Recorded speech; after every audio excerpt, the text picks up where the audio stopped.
रत्नागिरी नगरपरिषद निवडणूक 2025 अंतर्गत प्रभाग क्रमांक 10 मध्ये होणारी मतदान प्रक्रिया आणि 21 डिसेंबर रोजी होणाऱ्या मतमोजणीसाठी जिल्हा प्रशासन सज्ज झाले असल्याची माहिती जिल्हाधिकारी मनोज जिंदल यांनी पत्रकार परिषदेमध्ये दिली आहे। नमस्कार। 20 डिसेंबर 2025ला आपल्याकडे प्रभाग क्रमांक रत्नागिरी नगर परिषदमध्ये प्रभाग क्रमांक 10 आणि 10 मध्ये या दिवशी मतदान होणार आहे।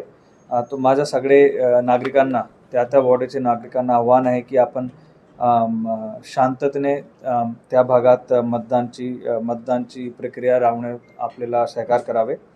दुसरं आहे की आपल्याकडे 21 डिसेंबर 2025 या दिनांक 10 वाजेपासून आपले 7 नगर परिषद आणि नगरपंचायतीच्या ठिकाणी मतमोजणीची प्रक्रिया सुरू होणार आहे। त्याच्यामध्ये मला सर्व आपले जिल्ह्याचे सर्व नागरिकांना आवाहन करायचे आहे आपल्या मार्फत की त्याच्यामध्ये आपण आपल्याला सहकार्य करावे। प्रशासनाच्या पोलीसच्या त्याच्यामध्ये निवडणूक यंत्रणाचे वेगळे सगळे अधिकाऱ्यांच्या कर्मचाऱ्यांच्या आपण सर्वांना सहकार्य करावे हे माझे आव्हान आहे। धन्यवाद।